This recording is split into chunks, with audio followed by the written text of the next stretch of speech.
Silahkan, ada yang mau tanya sesuatu atau ada yang mau menyampaikan sesuatu.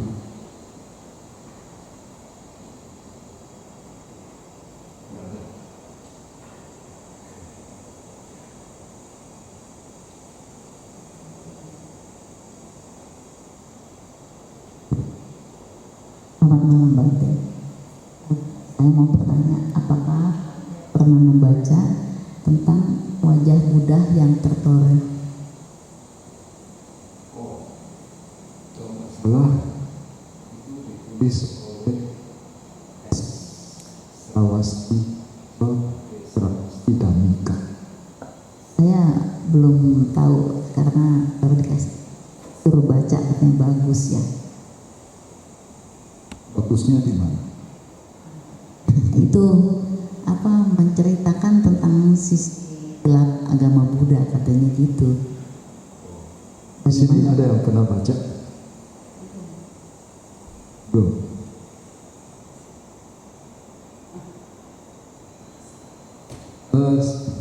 Ya, pertanyaannya apa? Maksudnya benarkah itu gelap agama Buddha begitu? Ya, itu pandangan dari Bante Srawasti Dhammika terhadap ya, dia merasa kok agama Buddha begitu. Salah satu, saya tidak selesaikan semuanya, tapi saya hanya baca sebagian. Salah satunya misalnya gini, ini dia terutama kritik terhadap Theravada. Misalnya, kalau nggak salah ya, saya praktek jimat di Thailand, lalu contoh kakuan biku Theravada. Misalnya biku Theravada dia ada rumah lalu sore-sore disuguhi susu begitu. Lalu beliau kok tidak mau minum, kok menolak begitu. Dia merasa itu tidak lepas. Jadi ada yang saya setuju, tapi yang saya merasa belum tentu.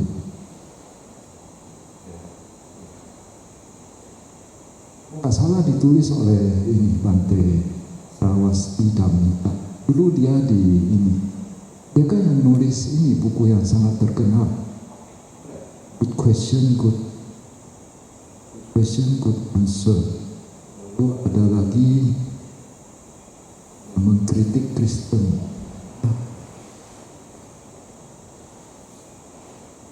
Tipis, ada yang masuk.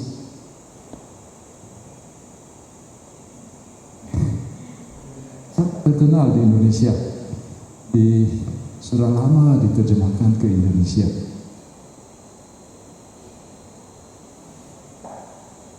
Ya, sekarang kalau nggak salah dia tinggal di Australia. Kemudian saya pernah menjadi penerjemah dia waktu itu di daerah Arbak, Tanjung Pinang kali.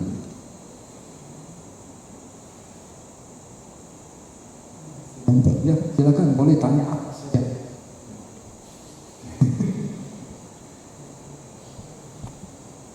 Selamat malam Bante.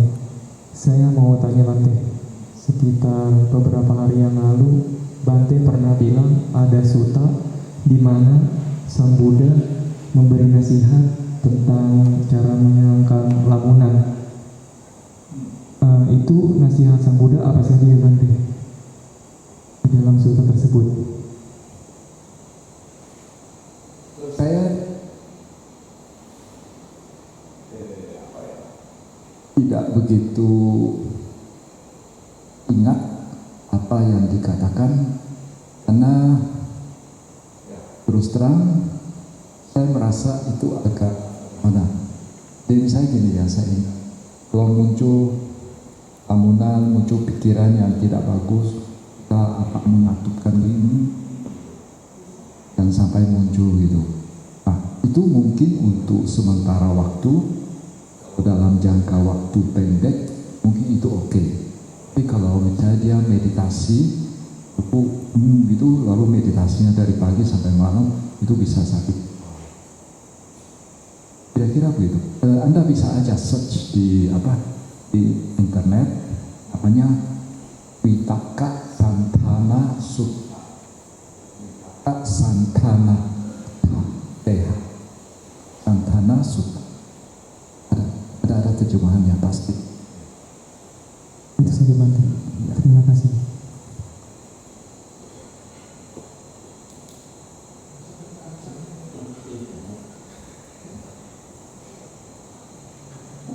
Malam Bante, Namo Buddhaya. Saya mau mengistilahkan begini Bante. Sasana ini adalah suatu tempat pertapaan yang saya katakan lebih tepat dibandingkan meditasi. Makanya saya sebut Bante itu adalah seorang pertapa besar. Nah, sedangkan Samanera adalah pertapa kecil. Dan kita orang ini sebagai yogi-yogi adalah pertapa mungil atau kecil. Makanya tentu karena mungil atau cilik gitu ya, tentu ada banyak yang nakal-nakal nanti, entah itu disengaja maupun tidak disengaja. Saya tentu saja merasa bahagia dan senang ada di tempat pertapaan ini.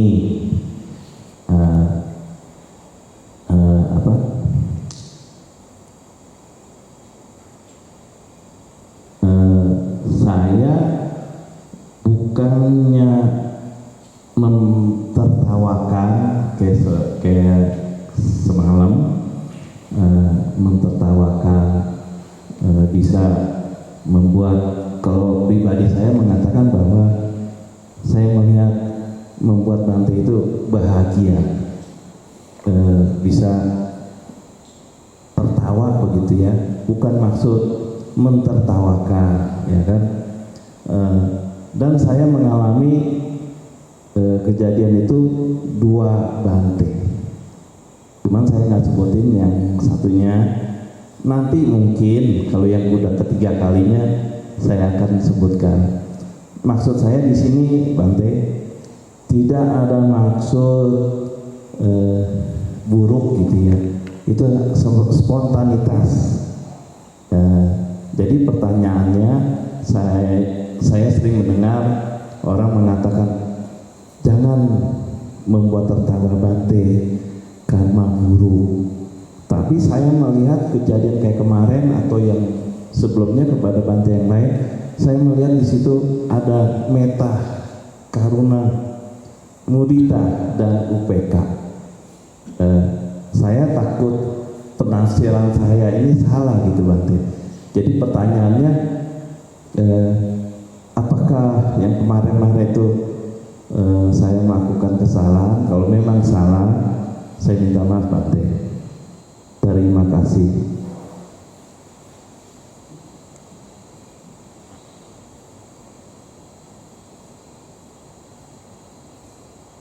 Salah ya. Kalau membuat Bante tertawa karena tidaklah. Ya. Karena saya melihat bercerita itu spontanitas, bukannya mengada-ada. Jadi saya pun waktu itu pernah ditegur, kamu sama Bante Mahatera dibuat guyonan. Cuman dia nggak marah, cuman ketawa aja. Nah disitulah saya melihat bahagia. Artinya bahagia begini Bante, saya sejak datang itu senang dan bahagia. Di pertengahan pun begitu, senang dan bahagia. Di akhir pun sangat bahagia dan senang. Makanya saya sangat sedih mengikuti retret ataupun samanera, boleh dibilang terlambat gitu ya. kenapa dari dulu nggak tahu gitu wawasannya sampai demikian. Karena selama ini kalau mengikuti sembahyang di wihara atau kelenteng itu kayaknya ritual saja, ritual. Sedangkan di retret meditasi adalah prakteknya, istilahnya nyatanya begitu. Lebih nyatanya lagi kalau dipraktekkan kepada di masyarakat. Ya demikian pengertian saya.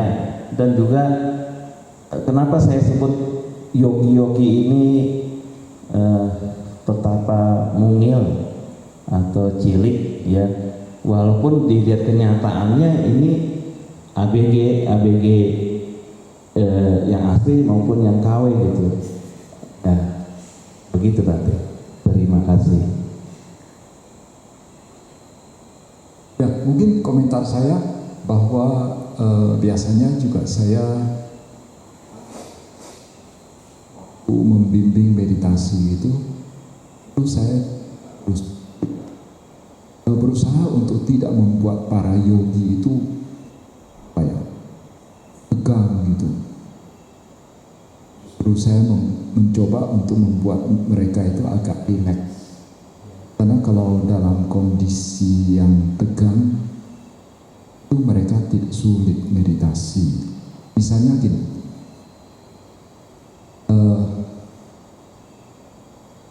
dulu bukan sekarang. Dulu sempat ada panitia yang mengatakan, Bante, ini ini kita minta anggota panitia untuk mengawasi setiap yogi. Mereka ini sudah melanggar atau tidak begitu. Jadi ibaratnya itu setiap tempat berdiri satu orang, ya perlu awasi para yogi di mana mereka. Saya kok merasa cara begitu itu kurang. Saya sendiri juga tidak suka, tidak nyaman kalau misalnya saya lagi meditasi gitu, sama ada satu orang awasi saya, sama satu orang awasi, rasanya gimana gitu, ya. Jadi saya tidak begitu bicara begitu. Saya lebih suka secara relax begitu. Lalu lantas, apakah para yogi ini boleh berbuat seenaknya? Ya tidak juga. Jadi kalau misalnya ada yogi yang misalnya perilakunya tidak baik, tegur secara baik. Ya makanya banyak kan dari yogi-yogi mengatakan bahwa kita melakukan retret meditasi ini seperti di alam lain gitu ya. Jelas kalau memang ditelusuri berbeda, jelas di alam yang lain. Kenapa Bante? Yang tadi Bante katakan bahwa disiplin dalam retret itu sangat penting.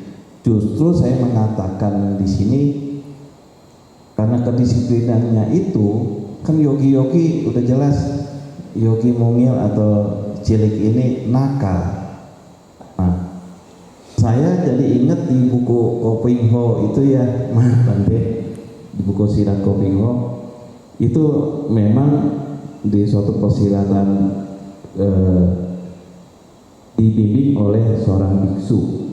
Nah, saya jadi melihat kenyataan itu Bante mengecek semua yogi-yoginya, dan ternyata namanya yogi ya betapa cilik ini nakal. Jadi seperti mentak umpet, jadi ada kelucuan tertentu gitu, walaupun disiplin ya, pasti ada celah-celah yang bikin kita sebagai yogi ada kelucuannya begitu. Ya gitu aja, bukannya maksudnya jelek, pasti itu ada celah yang lucu lah kalau saya buku Kirot Kopingho itu. Ya demikian Bante. Terima kasih. Oke, dari saya mungkin tidak kasih komentar. Ada lagi?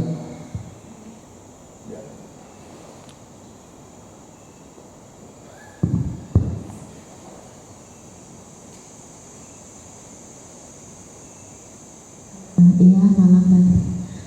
Sebenarnya tadi nyambung yang omongan Pak Acang barusan itu ya, saya agak nangis sedikit nih di hati. Saya merasa salah satu yogi yang mau ngilangin bandel itu. Bukan mau bertanya, tapi mungkin mau memberi pernyataan ya. Minta maaf kalau saya salah satu yogi mungil yang bandel itu, karena saya sangat awam dan pemula dan benar-benar nggak ngerti apa-apa gitu. Tapi saya cuma mau bilang retret ini sangat berarti buat saya gitu loh. Saya datang ke sini itu nekat, saya nggak ngerti apa-apa. Saya juga bukan aliran Theravada sebelumnya, dan juga nggak tahu Atasila gitu ya.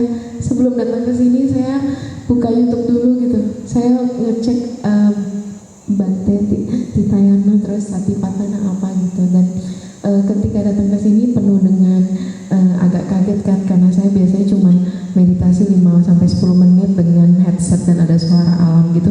Di sini hening hampir 11 jam, so itu cukup agak mengagetkan buat saya. Tapi walaupun saya merasa sebelumnya saya minta maaf untuk Bante, untuk panitia, jika saya masih jauh sekali dari kata sempurna atau disiplin meditasinya yang baik dan benar.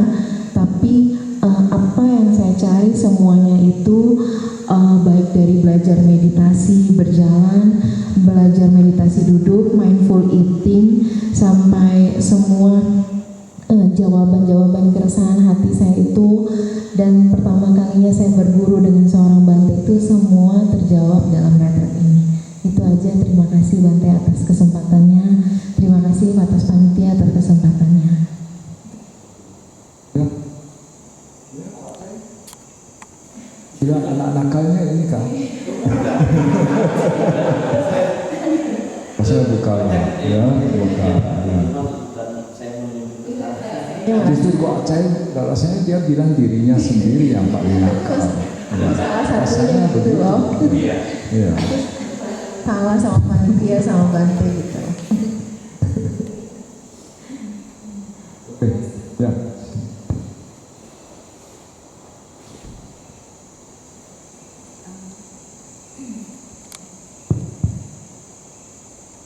Selamat malam Bante.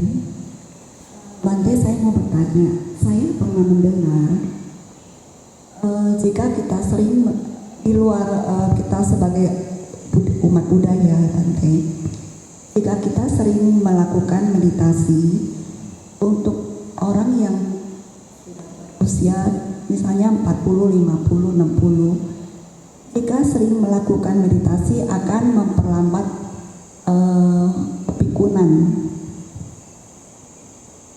Dan untuk anak-anak belajar, katanya itu akan mempertajam ingatan. Jadi kalau belajar, mereka akan mudah ingat. Betulkah demikian Bante? Iya. Yang saya amati juga, saya guru-guru meditasi. Biasanya belum pernah saya ketemu satu guru meditasi yang pun begitu. Tidak ada. Umumnya ya, walaupun sudah tua begitu, tidak pikun.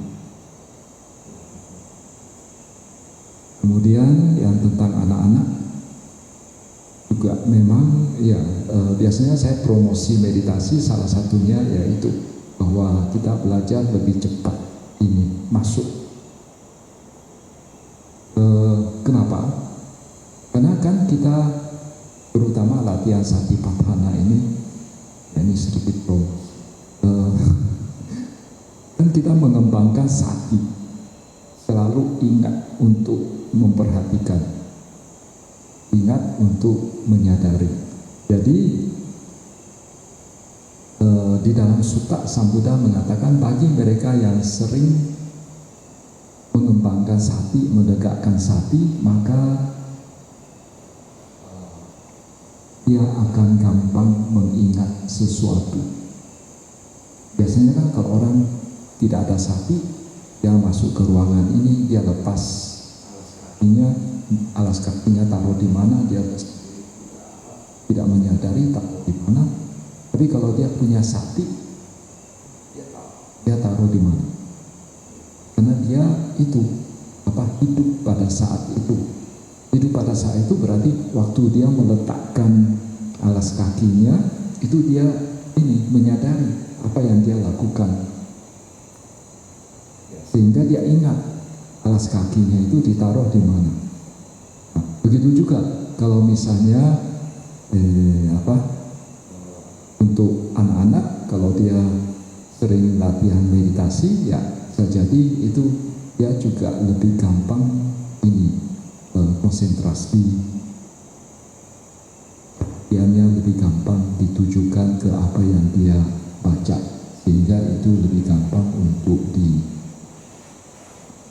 diingat. Cuma memang hati-hati terhadap anak-anak juga. Jangan mengajarkan meditasi yang terlalu dalam. Misalnya dari pengalaman saya mengajar anak-anak itu, misalnya kalau anak-anak SD kita ajarin anapanasati begitu, bagi mereka itu kebanyakan itu abstrak. Mereka nggak paham apa. Jadi yang paling gampang itu menurut saya itu. Biasanya kalau saya mengajari anak-anak meditasi, pertama-tama relaksasi dulu. Relaksasi dari kepala sampai kaki, 3 ronde, itu kira-kira sudah 10 menit. Lalu disambung dengan pengucapan kata-kata. Itu lebih gampang bagi mereka. Bahkan kalau untuk anak TK atau anak SD kelas 1 itu, pengucapan kata-katanya bukan di dalam hati, tapi diucapkan keluar dengan suara. Karena kalau dibilang ucapkan dalam hati, kan juga bagi mereka itu juga agak abstrak. Kita nggak tahu mereka melakukannya benar atau tidak. Tapi kalau mereka mengucapkan dengan suara, mengetahuinya.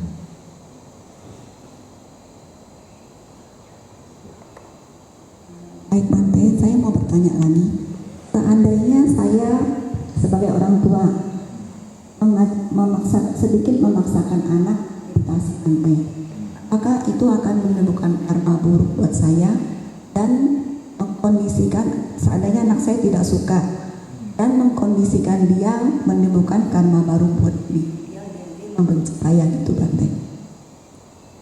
Kalau dia memang tidak suka, memaksa, nanti timbul kebencian, dan nanti juga timbul begitu dia dengar kata meditasi, dia sudah mengerti.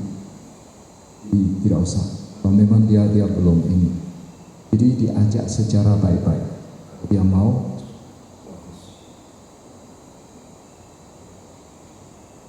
biasanya itu makanya di sejumlah sekolah Buddhis itu biasanya ada meditasi secara rutin begitu.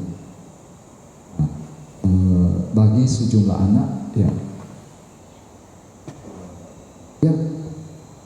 mereka memang agak sedikit ada yang tidak suka, tapi karena itu adalah pelajaran di sekolah, mereka memang terpaksa melakukan. Tapi saya pikir dengan cara seperti di sekolah begitu, itu lebih bagus daripada di rumah itu suruh mereka meditasi sendiri-sendiri gitu. Itu mungkin agak sulit. Tapi kalau sekolah rame-rame begitu, itu mungkin lebih gampang bagi mereka. Walaupun kadang-kadang ada juga yang nakal. Misalnya orang teman-temannya lagi meditasi, lalu dia colek temannya gitu. Jadi biasanya anak-anak seperti ini ya biasanya dipindahkan ke agak jauh dari temannya sehingga dia nggak bisa ganggu temannya. Terima kasih Bante. Maaf ya teman-teman, saya izin bertanya satu lagi ya. Begini Bante. Nggak ada yang tanya kok. Anda mau tanya, Anda mau ambil semua waktu boleh. Ya. Yang lainnya hanya pengen dengar. Karena saya merasakan manfaat dari meditasi, jadi saya sangat bersemangat memprovokasi teman saya untuk bermeditasi.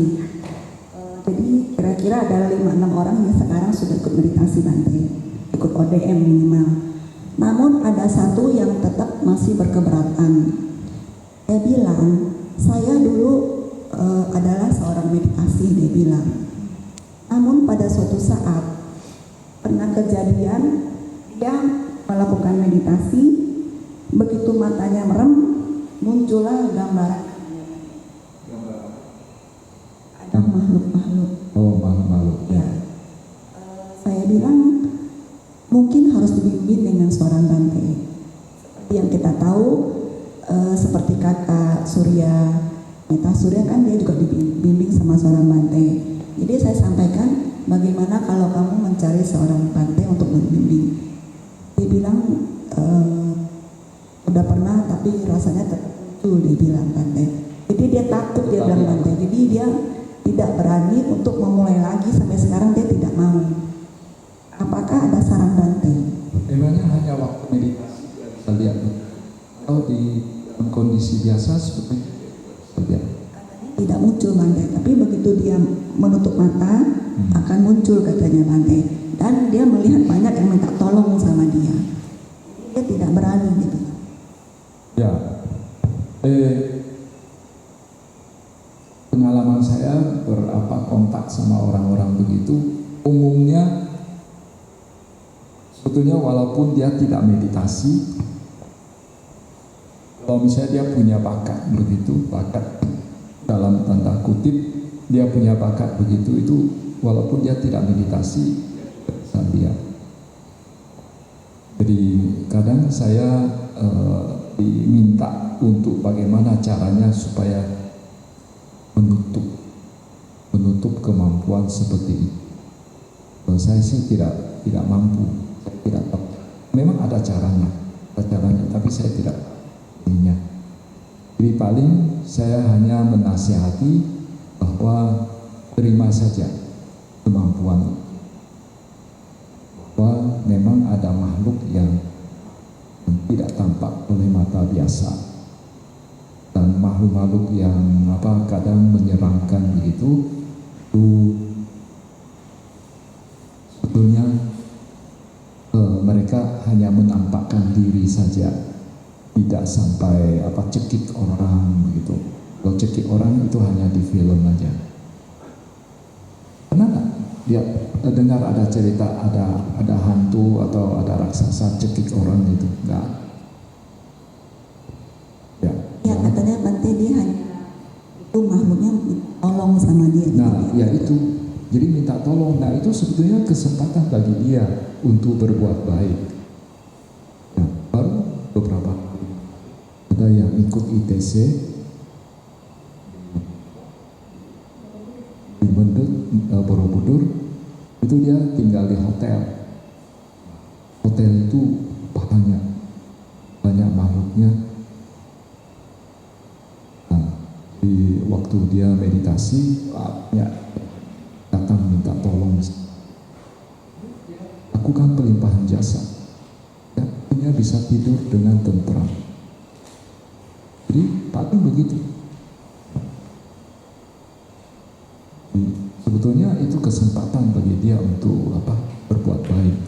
Karena sepertinya malu-malu itu juga tahu bahwa dia itu bisa lihat mereka, sehingga dia minta tolongnya ke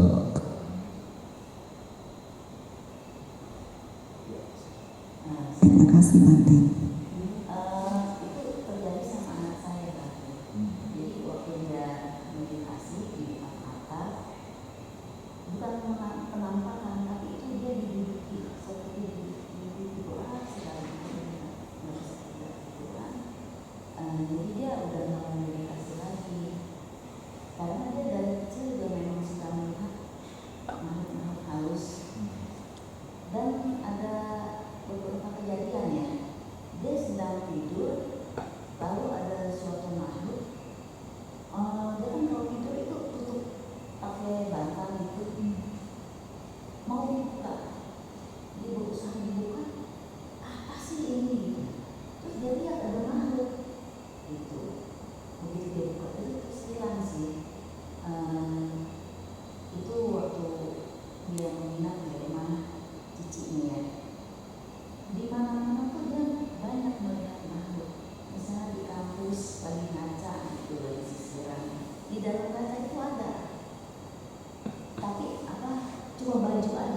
Jadi itu berapa lama baru dibuka terus hilang.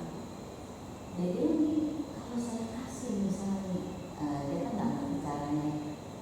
Misalnya saya kasih makan, nanti takutnya datang lagi, gimana?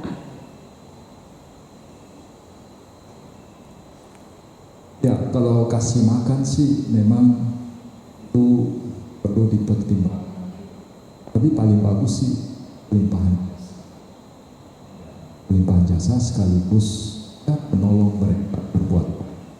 Kemudian jadi biasanya itu kalau ada yang minta karena takut ya, sering lihat yang gini-ginian, jadi ya karena saya nggak bisa nutup, jadi pertama saya minta mereka terima kondisi itu.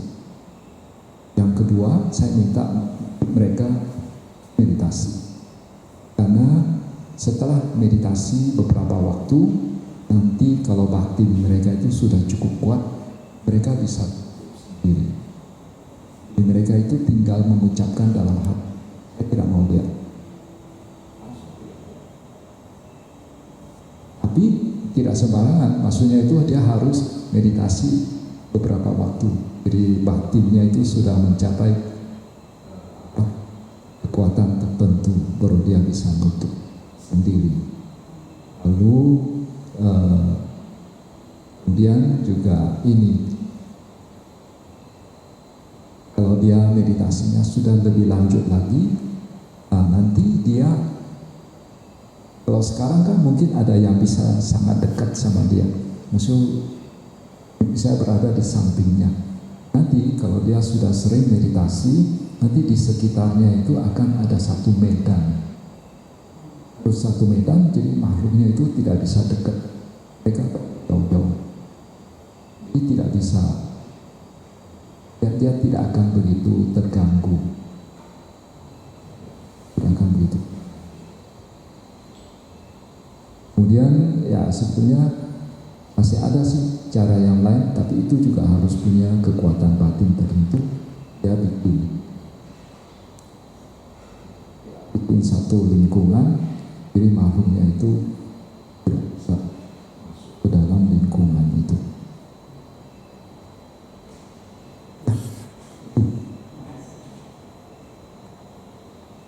Malam Bante Sugihoto.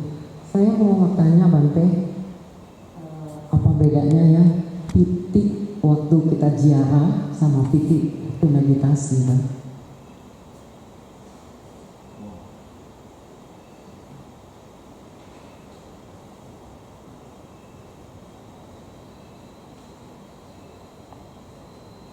Kalau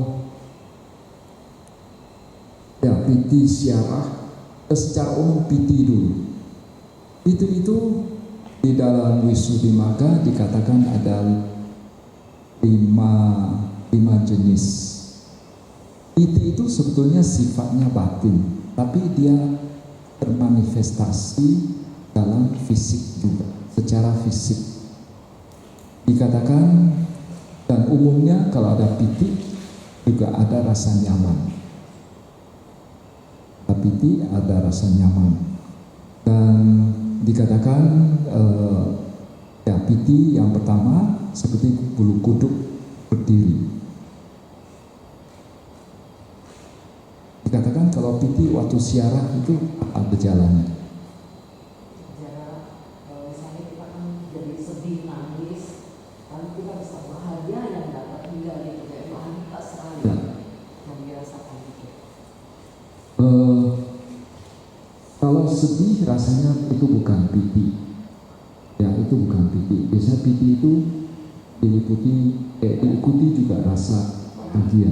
Tapi bahagianya jangan pakai bahagia lah, nyaman lah, ya ada perasaan nyaman piti.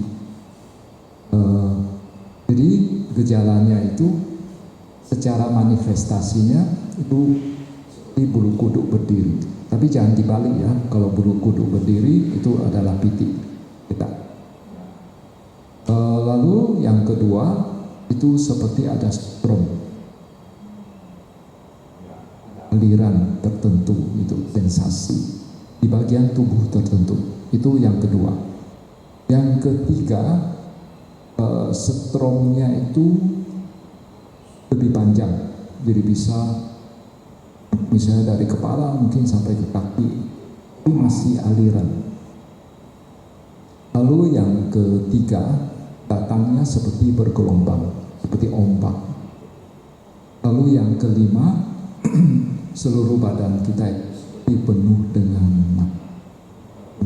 chi, dan itu terasa nyaman.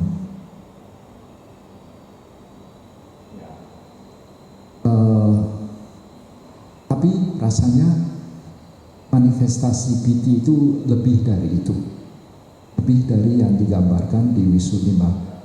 Masih banyak yang lain lagi, tapi mirip-mirip itu. Kemudian apa beda piti dengan sukha?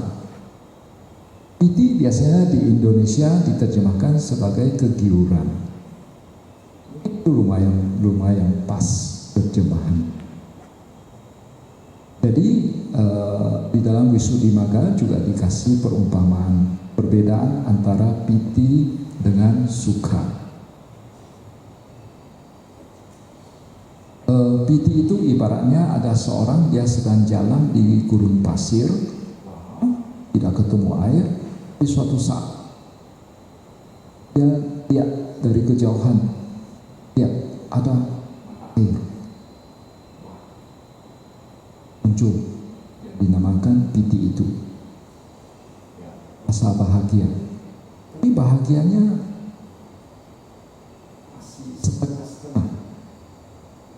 masih setengah-setengah. Lalu setelah dia sampai ke mata air itu, dia minum airnya, dia mandi dengan air itu, dia merasa bahagia sekali. Bahagianya itu sampai ke sumsum tulang, perumpamannya begitu. Nah, itu yang disebut sebagai sukha. Jadi piti itu walaupun merasa nyaman, tapi ada yang ganjel gitu. Tapi kalau sudah suka itu betul-betul sudah bahagia sekali. Dan dulu di Indonesia sempat dikatakan bahwa jangan meditasi, terutama meditasi samatha. Kalau mencapai jhana, nanti ada piti dengan sukha, kita bisa melekat pada piti dengan sukha. Dulu. Tapi sekarang omongan seperti itu sudah tidak ada. Sebetulnya entah itu latihan samatha atau latihan vipassana, itu pasti akan mengalami piti dengan sukha. Saya pernah dengar satu guru meditasi vipassana, Amir Sedal. Tahun yang lalu waktu itu saya sebagai penerjemah, dan dia waktu itu ada cerita tentang vipassana jnana. Maksudnya itu orang kalau latihan vipassana tingkatan yang dialami begitu. Waktu dia cerita tingkat 4 dari vipassana jnana, namanya Udayabaya jnana.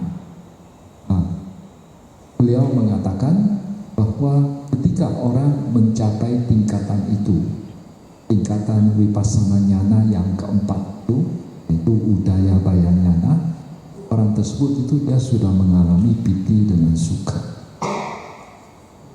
Jadi vipassana pun akan mengalami piti dengan sukha. Memang di dalam Wisuddhimagga dikatakan bahwa piti dengan sukha itu merupakan upakilesa.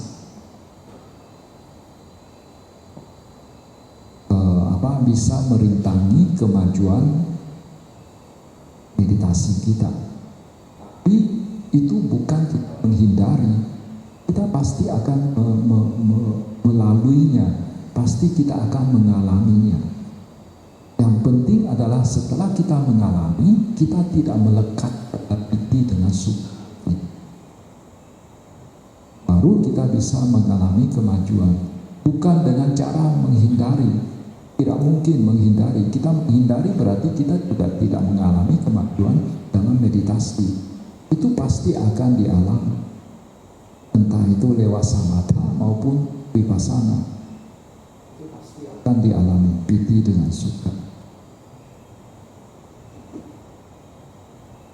Umumnya piti dengan sukha ini diceritakan muncul pada saat seseorang meditasi. Memang di dalam Visuddhimagga juga dikatakan ada orang mengalami piti pada saat meditasi, bahkan dia mengalami piti sampai membuat dia bisa puncak tinggi atau terbang kalau nggak salah. Saking ininya, saking kuatnya pitinya. Ya, itu kira-kira yang saya ketahui tentang piti dengan. Silakan. Halo Bante, saya mau tanya pertama, Sang Buddha pernah bersabda, cetana atau kehendak itulah karma. Jika ada cetana berarti akan ada wipaka ya Bante, wipaka kama. Nah dalam bermeditasi sangat sering kita timbul lamunan, pikiran mengembara, celoteh, omong-omong yang tentu tidak semuanya hal yang baik. Ada juga lamunan yang buruk, omong-omong yang buruk, komentar yang buruk. Yang saya tanyakan, apakah padahal sebenarnya kita nggak mau ini keluar gitu Bante, tapi spontanitas sepertinya keluar, tidak bisa kita cegah lamunan yang buruk atau hal-hal negatif yang lainnya. Yang saya pertanyakan, yang hal-hal seperti ini apakah ada unsur cetananya di sini Bante? Nah kalau misalnya ada unsur cetananya, berarti kan untuk hal-hal yang buruk-buruknya ini, yang aku salah ini, berarti kan dia ada wipakanya Bante. Bagaimana Bante? Mohon penjelasan. Ya, memang di dalam sutta dikatakan cetana itu sebagai karma. Jadi kalau misalnya tidak ada cetana, tidak akan menimbulkan bisa balik seperti itu.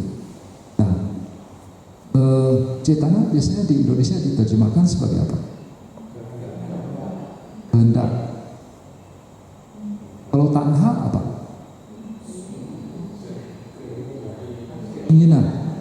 Keinginan, ada yang bilang nafsu keinginan. Apa beda kehendak sama nafsu keinginan?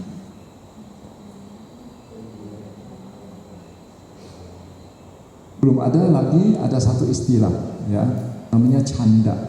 Bagi ada yang pernah belajar Abhidhamma sini, ya canda salah satu cetasika, itu juga keinginan. Ya, itu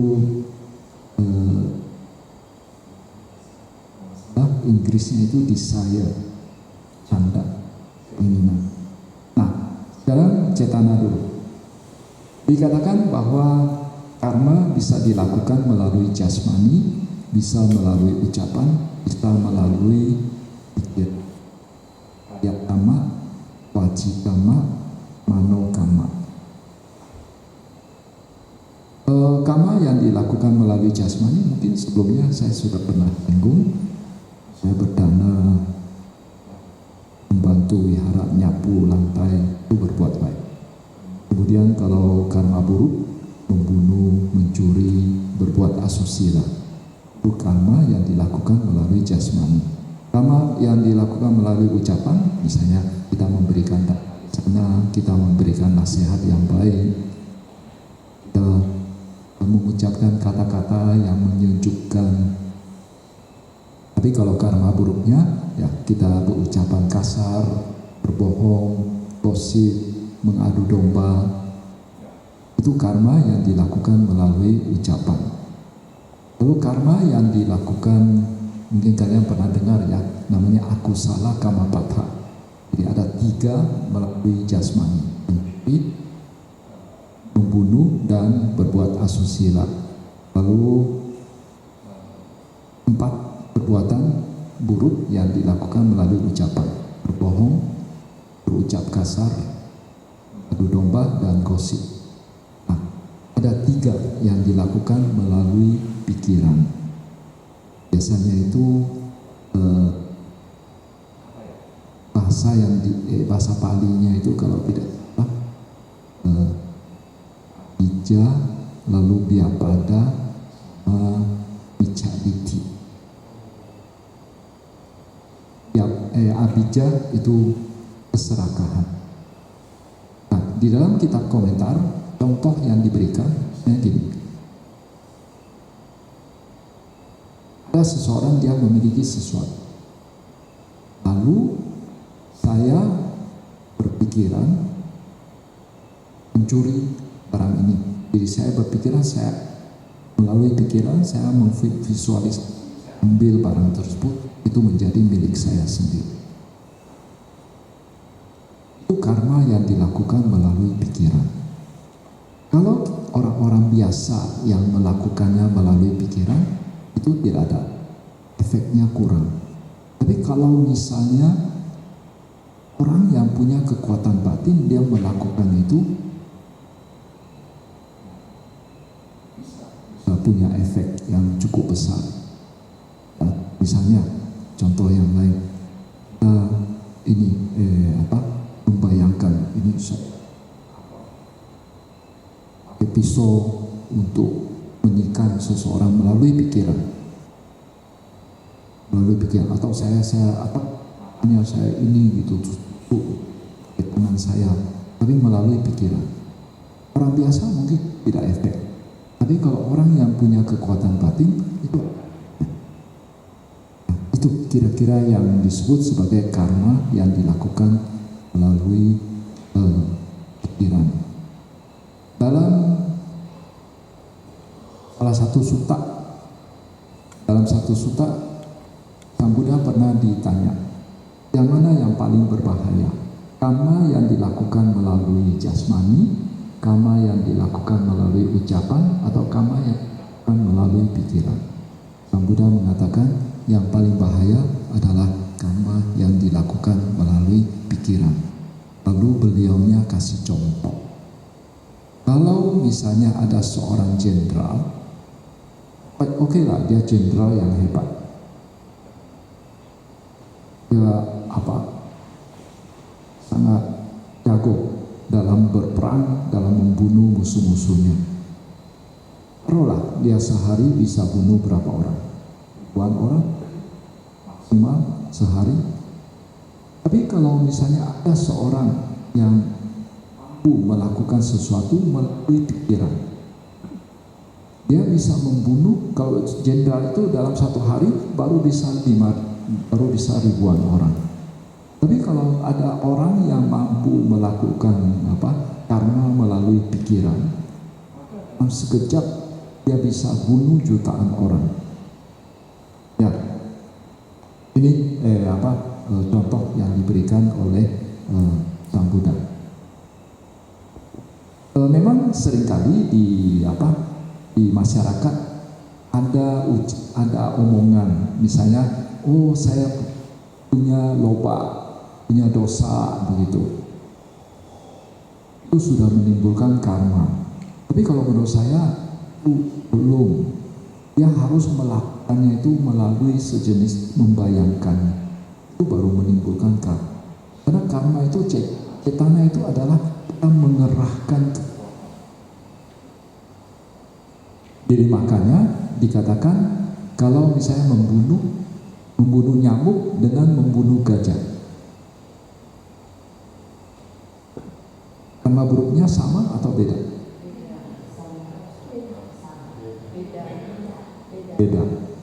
Beda. Kenapa? Karena kalau untuk membunuh gajah, untuk membunuh nyamuk, sudah mati nyamuknya. Jadi cetana, pengerahan kekuatan itu kecil sekali, lemah sekali. Jadi karma buruknya juga lemah, kecil. Tapi kalau gajah, untuk membunuh gajah, saya mengerahkan tenaga dengan cetana. Jadi cetana itu memang fungsinya mengerahkan kekuatan. Jadi untuk membunuh gajah saya perlu mengerahkan yang sangat besar baru bisa membunuh gajahnya, sehingga karma buruknya itu juga lebih berat.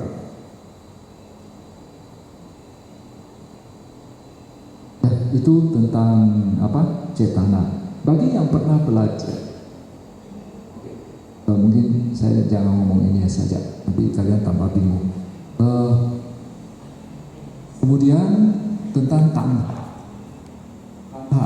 Itu nafsu keinginan, itu sinonim dengan loba. Jadi konotasinya itu jelek.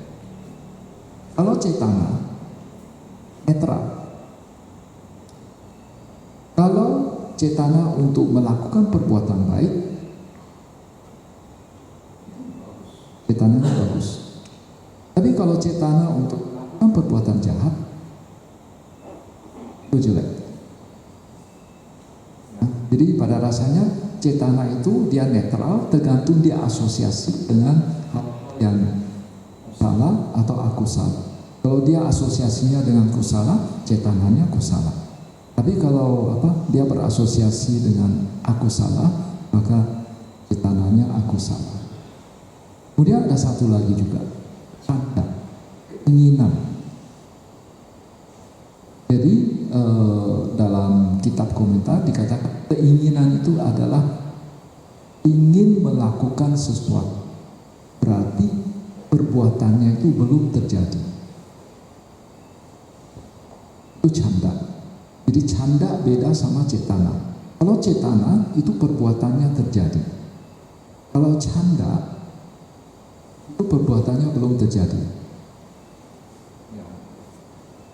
Jadi di depan saya ada makanan, lalu timbul keinginan untuk makan,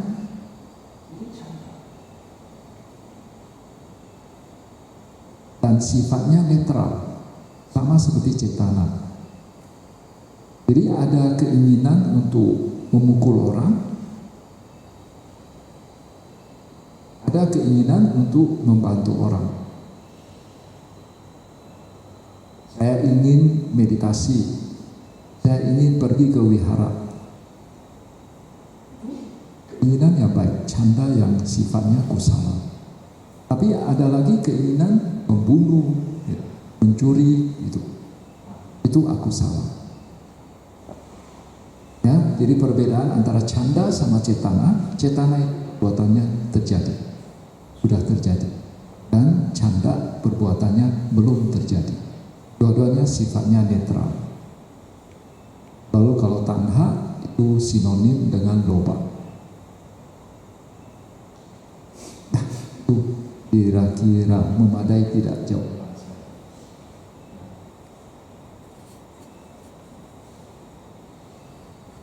Jam berapa sekarang?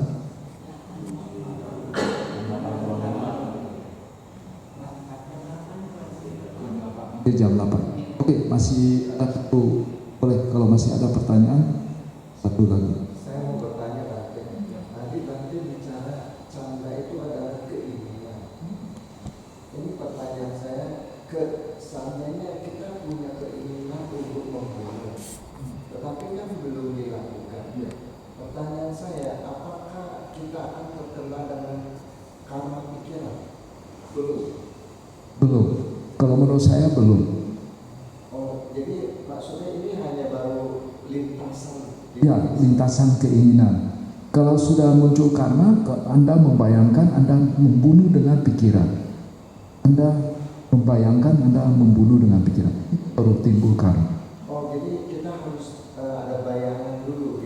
Baru ya. itu namanya sudah ada hitungan karmanya gitu. Hitungan karmanya. Ya. Kalau menurut saya begitu. Ya. Yang muncul di dalam pikiran ya.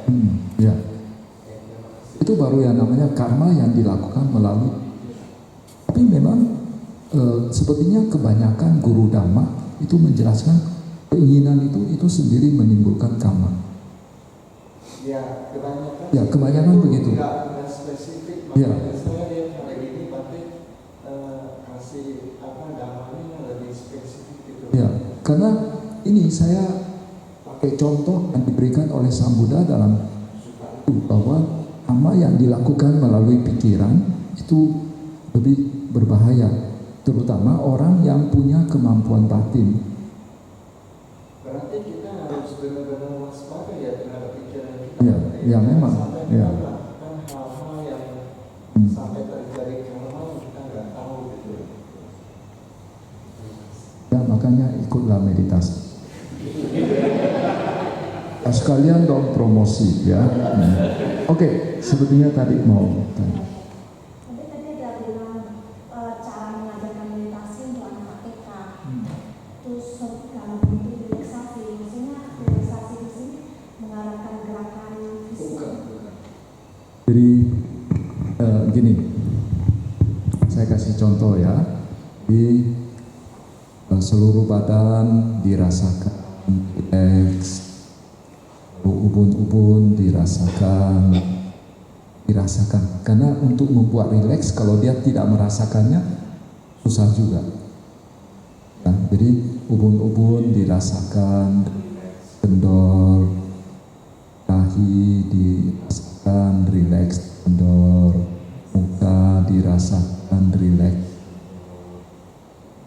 bagian belakang kepala dirasakan rileks, kendor, leher dirasakan rileks, kendor, seluruh kepala termasuk gerakan dirasakan rileks, kendor, hanya menyentuh ringan, tidak dipaku berapa. Biasanya begitu, sampai pundak, kedua tangan, dada dan punggung, perut dan pinggang, pinggul, paha, betis, pergelangan kaki, telapak.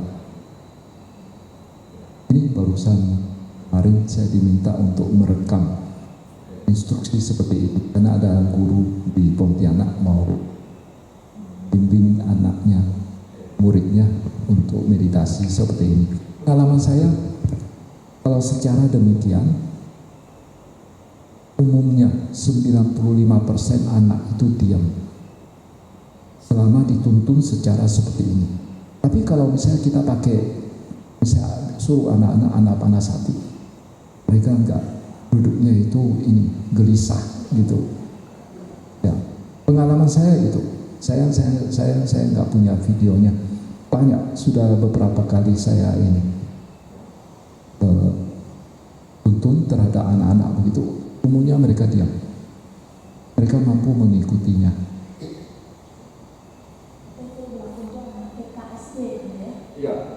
Tapi TK nanti ini ada pengucapan semoga semua makhluk hidup berbahagia itu dengan bersuara,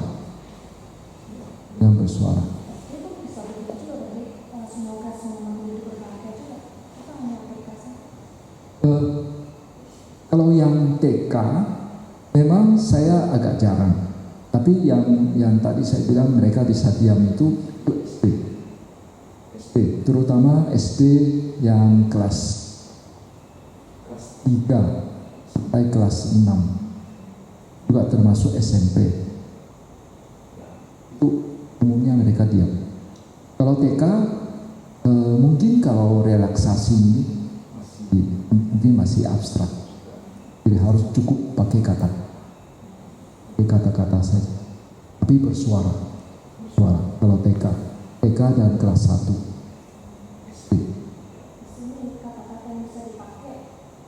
Semoga semua makhluk hidup berbahagia.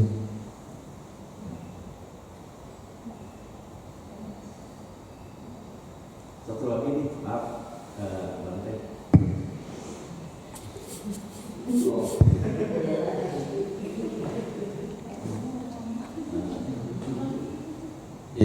Saya pengen tahu Bante, kitab komentar itu ditulis oleh cendekiawan Buddhis ataukah para Bante? Karena kalau saya lihat dalam pembahasan ini seakan-akan kitab suci itu diawasi, katakanlah kayak seperti diawasi oleh kitab komentar ini. Ya begitu sih Bante. Jadi kemarin kan saya salah persepsi bahwa kitab komentar itu di zaman sekarang gitu kan. Ternyata sudah ribuan tahun, luar biasa. Terima kasih. Kalau saya cerita tentang kitab komentar, terutama kitab komentar bahasa Palinya namanya Atha Katha. Kadang di zaman sekarang orang tidak istilah kitab komentar, tapi terjemahannya kitab penjelas makna. Atha artinya makna, kata itu omongan. Jadi kata-kata atau kitab komentar yang kita kenal saat ini kebanyakan ditulis oleh Bante Buddhaghosa. Bagian kecil kebanyakan oleh Bante Buddhaghosa, sekitar 1500 tahun yang lalu. Lalu sebagian kecil ditulis kalau tidak salah oleh Bante Dhammapala. Begitu saya lupa, tapi itu tidak begitu banyak. Yang paling banyak itu Bante Buddhaghosa. Bante Buddhaghosa ini juga yang menulis kitab yang namanya Visuddhimagga. Visuddhimagga itu sejenis kitab rangkuman. Kitab rangkuman dari ajaran Buddha dan prakteknya. Katanya kalau menurut sejarah, Visuddhimagga ini ditulis karena sebelumnya itu sudah pernah ada satu buku yang terbit namanya Vimuktimagga. Vimukti Marga itu dari sejenis di Sri Lanka dulu itu ada dua kubu, satu yang namanya Mahavihara, satu namanya Abhayagiri. Mahavihara itu Theravada punya, itu Abhayagiri itu campur, jadi ada Theravada di dalamnya, ada Mahayana, ada Tantrayana. Lalu isi dari kitab komentar itu sebetulnya bukan ide dari Bante Buddhaghosa, tapi dia merangkum atau jadi sebelumnya itu sudah ada kitab komentar, cuma bukan dalam bahasa Pali tapi dalam Sinhala, bahasa Sri Lanka. Dan ya, dia boleh dikatakan dia ini banyak menyadur dari kitab kuno yang dalam bahasa Sinhala itu.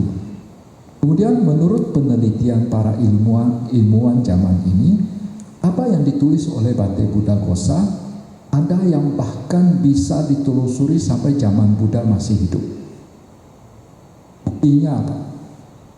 Buktinya misalnya ada satu sutta, dia punya kitab komentar. Kitab komentar itu menjelaskan bahwa sutta ini waktu sutta ini dibabarkan oleh Sang Buddha, ini kejadiannya di mana, karena peristiwa apa gitu.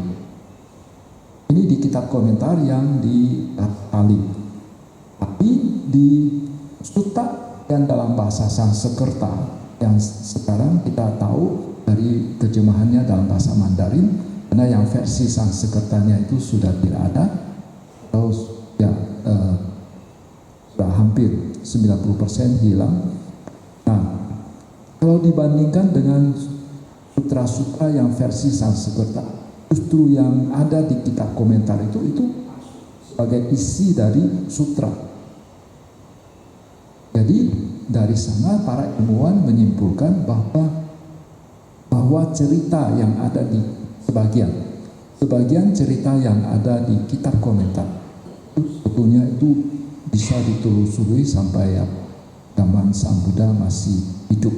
Saking kunonya sehingga itu ditulis, itu dituangkan di dalam sutra yang bersangkutan.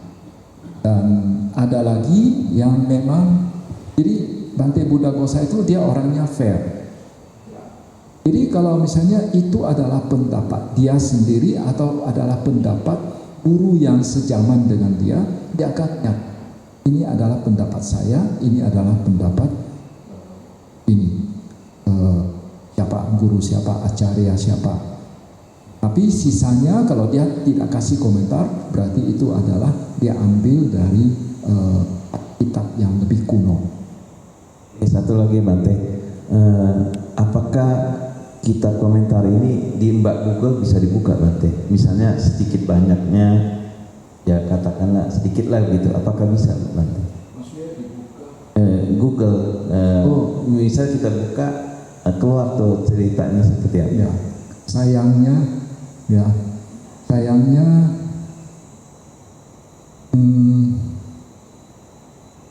hanya 10% yang sudah diterjemahkan ke dalam bahasa Inggris.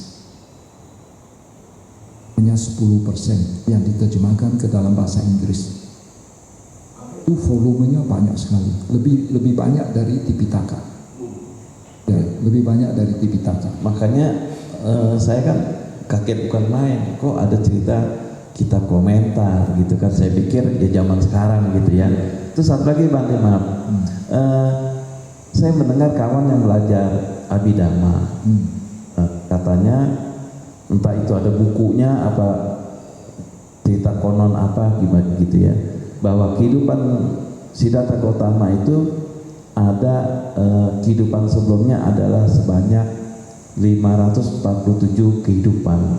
Jadi saya dan teman-teman nih sedang berusaha mencari bukunya atau bagaimana, apakah itu hoax atau apa saya nggak tahu. Cuman banyak mengatakan demikian. Gimana tuh Bante? Terima kasih. Oh, kalau kelahiran lampau Sang Buddha banyak sekali. Iya, 547 katanya. Bukan hanya 547. Yang dikatakan 547 adalah kisah-kisah yang tercatat dalam kumpulan kitab yang namanya Jataka. Jadi di dalam kitab Jataka diceritakan 547 kelahiran lampau dari Sang Buddha, tapi sebenarnya lebih dari itu. Cuma yang tertuang dalam cerita itu yang kumpul di dalam kitab Jataka itu hanya 547. Pantun ya Bante, dulu saya sangat senang. Kalau ini sudah ada terjemahannya ke dalam bahasa Indonesia. Anda ketik aja Jataka lalu ITC. ITC bukan apa?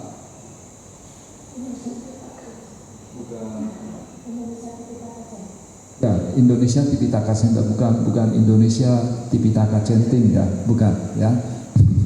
ITC Indonesia Tipitaka Center. Anda bisa download. Sudah diterjemahkan ke dalam bahasa Indonesia. Dalam bahasa Inggris juga rasanya bisa dicari di internet. Itu total ada 3 jilid, tapi tebal sekali. Saya dan teman tuh memang mencari 547 riwayat itu sampai sekarang belum ketemu sih. Entah kalau di perpustakaan tertentu.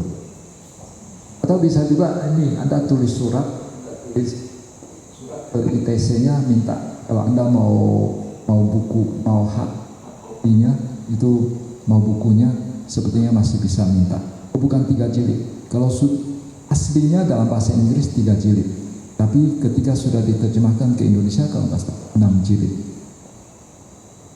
6 jilid. Bisa minta bukunya. Ya, jadi nyambung di Bante. Ya.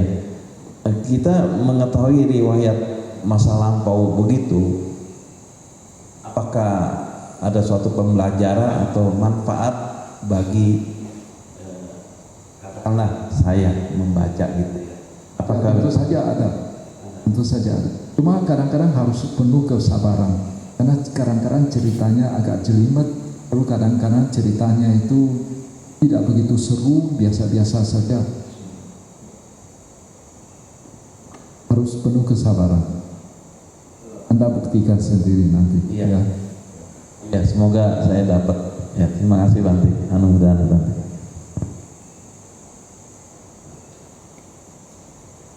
Ada lagi? Mindfulness. Ya, tapi arti aslinya secara harafiah begitu artinya ingat. Ya, ingat. Artinya ingat. Ya. Sati tambah upatana. Upatana punya menghadirkan sati. Tapi ada juga yang menerjemahkan satipatthana itu sati tanpa patthana, landasan. Ada dua versi cerita. Di kitab komentar juga kasih dua versi cerita. Sati tambah patthana, sati tambah punya sedikit berbeda.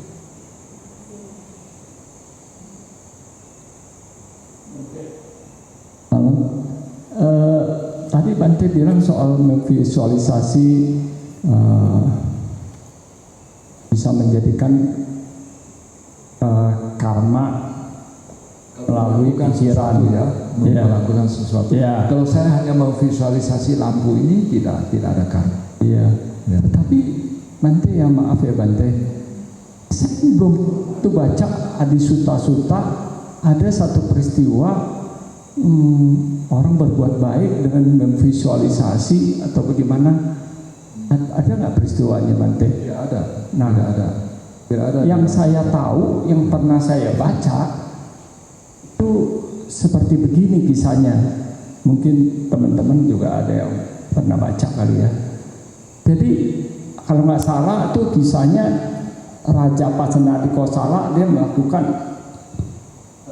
berdana kepada Buddha dan rombongan. Terus setelah dia berdana besar begitu, dia tanya, ada nggak orang yang berdana jasanya lebih besar dari saya? Buddha ada. Karena dia penasaran, lain waktu dia undang lagi, dia berdana lebih besar lagi. Ditanya lagi. Nah, mungkin Bante ingat kali cerita itu ya. Udah bilang ada yang lebih besar dari kamu. Akhirnya dia penasaran, saya raja, ada konglomerat mana yang lebih kaya dari saya? Mungkin begitu kali ya pikirannya. Terus dia tanya akhirnya, apa? Itu pegawai kamu, pegawai dia. Pegawai dia kan nggak begitu ada duit. Akhirnya dia tanya, bagaimana dia bisa berbuat jasa lebih besar daripada saya? Rajanya bertanya. Buddha bilang, karena dia bermudita cita atas apa yang telah kamu perbuat. Hanya itu doang Bante. Kekuatan mudita itu berarti dia mungkin dia ada dana, mungkin ya ada dana masih sedikit kali, tapi kekuatan bermudita citanya itu bisa lebih besar jasanya daripada yang dilakukan secara fisik.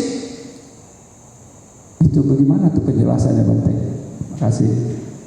Kalau dibilang lebih besar dari pernah baca cerita itu Bante? Saya ada baca ceritanya. Iya. Tapi memang kalau itu merupakan sebuah perbuatan baik, ya saya setuju. Tapi kalau dibilang dia hanya bermudita cita lalu lebih besar dari orang yang melakukan, saya harus lihat dulu teksnya, persisnya ceritanya seperti apa. Dan kemarin ya kan sudah diinikan juga bahwa ada 10 jenis perbuatan baik yang menghasilkan jasa-jasa kepada. Salah satunya namanya patta numodana. Jadi ketika kita melihat orang lain melakukan perbuatan baik, kita turut bergembira, kita turut bermudita cita, kita beranumodana. Anu itu artinya turut, modana itu ya akarnya sama dengan mudita, mud menjadi modana, bergembira, jadi turut bergembira, rejoice. Jadi memang kalau saya melakukan satu perbuatan, ketika terjadi satu perbuatan baik di mana A berdana kepada si B. Nah, ketika A berdana kepada si B, A mendapatkan manfaatnya. B yang menerima dana itu juga mendapatkan manfaat. Lalu ada si C yang menonton peristiwa itu terjadi. Kalau si C-nya itu dia bermudita cita, dia mengucapkan sadu, dia turut bergembira. Berarti C itu juga melakukan perbuatan baik. Lalu setelah setelah itu, setelah A melakukan perbuatan baik kepada B, dia saat itu sudah mendapatkan jasa-jasa kebajikannya. Tapi setelah itu kalau dia lakukan pidana lagi, dia melakukan pelimpahan jasa, maka tambah lagi mendapat jasa kebajikan. Jadi dari satu peristiwa berdana kepada si B, sebetulnya banyak kesempatan bisa terjadi perbuatan baik yang lain. Ada sejumlah pihak, banyak pihak bisa mendapatkan manfaatnya. A mendapatkan manfaat, B yang menerima dana juga dapat manfaat, B yang menonton lalu turut bergembira juga mendapatkan manfaat. Lalu si A setelah dia melakukan pelimpahan jasa, dia tambah lagi manfaat. Jadi banyak pihak yang bisa mendapatkan peristiwa yang simpel seperti ini. Nah, ya itu kira-kira. Dan memang di dalam biasanya itu untuk perbuatan baik jarang dilakukan melalui pikiran. Dan itu pun yang dilakukan melalui pikiran, yaitu hanya orang yang punya kekuatan batin saja. Bagaimana cara mereka melakukan melalui batin kan pikiran. Maksudnya itu dalam hal ini bisa disamakan. Jadi, untuk yang lain-lain, kondisi yang lain batin beda sama pikiran. Di dalam hal ini, misalnya menggunakan kekuatan batin untuk melakukan sesuatu baik. Bagaimana cara melakukan visualisasi, membayangkan melalui pikiran? Kalau santet katanya itu melibatkan makhluk yang lain. Santet itu melalui makhluk yang lain. Di sini ada yang ahli. Bukan ahli santet, maksud itu yang tahu seluk-beluk begitu.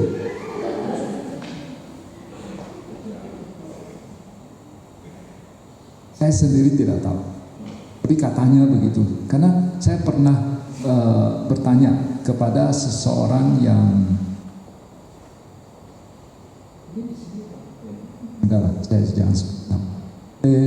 saya pernah tanya ke seseorang yang kira-kira dia juga pernah mendalami hal-hal begitu. Dia bilang ada dua macam santet. Satu memang melalui pikiran, tapi itu jarang ada orang yang bisa melakukan. Dan yang melakukan melalui pikiran itu memang agak sulit untuk menghilangkan santet. Tapi ada lagi yang pakai makhluk.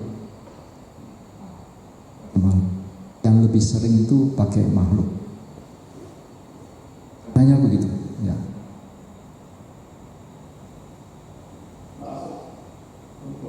Yang soal mudita itu Bante ya, ada nggak kemungkinannya begini Bante?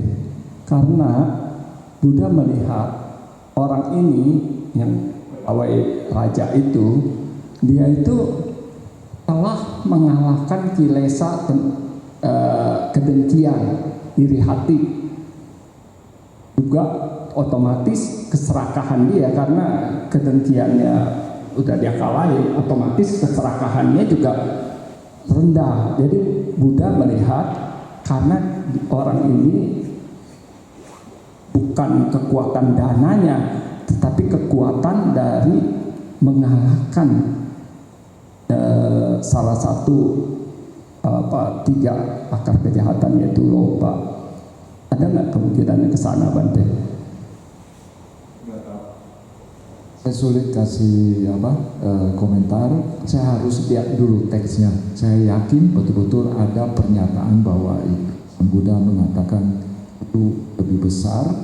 Baru mungkin nanti kita cari jawabannya kenapa bisa.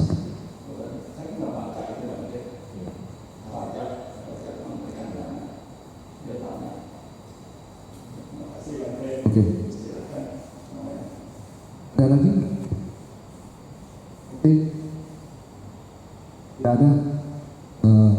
Ya, mungkin kita ini serahkan ke Ibu Leni gimana? Selesai sudah, berarti tapi ini loh. Hari ini kalian belum pulang kan? Atau sudah ada yang pulang? Belum ya? Pagi. Berarti pelaksanaan ya untuk retretnya ya sampai malam ini ya selesai sudah. Lalu besok pagi, tetapi pelaksanaan atas silanya masih. Besok pagi 6:30 kita kumpul di sini lagi dan minta 5 sila baru ini kembali. Tapi ini setelah ini kalau foto ya nanti ya mau foto-foto, tapi sebelum foto-foto mungkin jasa lagi kita tutup dengan pelimpahan jasa dengan nama Karapatha. Itu acara foto-foto ya sudah, kalian bisa istirahat ya. Saya mau sekarang atau besok Bante? Lupa barang sih Bante Ya, setelah kita pelimpahan jasa setelah namaskara, itu yang mau ini menyerahkan barang, lalu setelah itu foto-foto ya. Terima kasih Bante.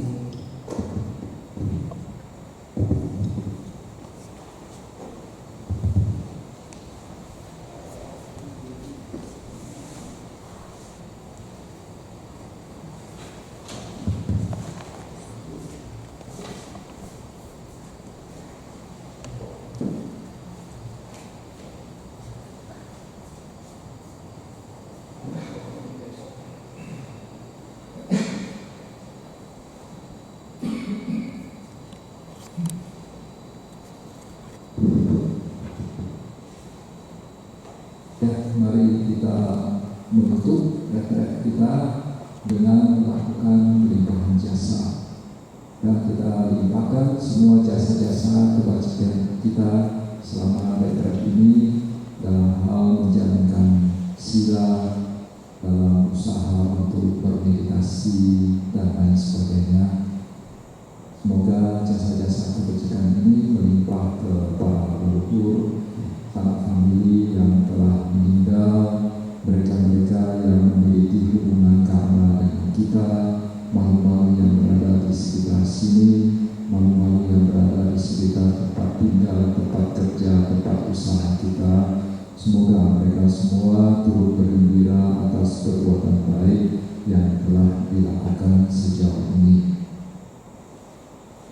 Dammayang patidanang karomase punya sita nikatasa yana nikata nime tesan jabani nohontu satananda pamanaka Yetia guna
Arahang Sama Sambuddho Bhagava.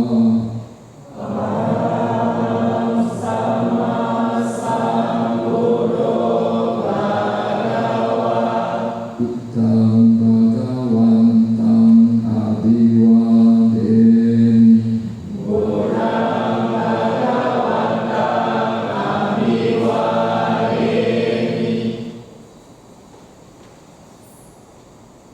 Swakhato Bhagavata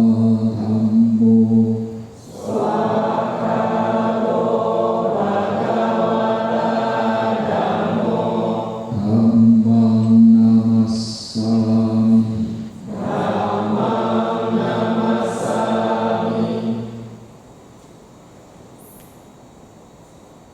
Supatipanno Bhagavato Sawaka Sangho.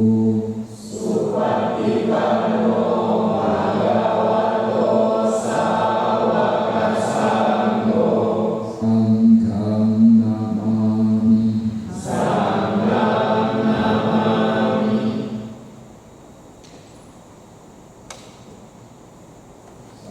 Sata Bantu Sukitata. Semoga semua makhluk hidup berbahagia. Sadu, sadu, sadu.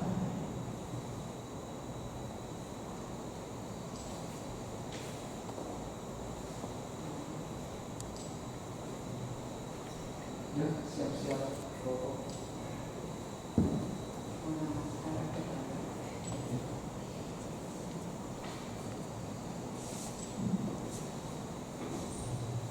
Gimana?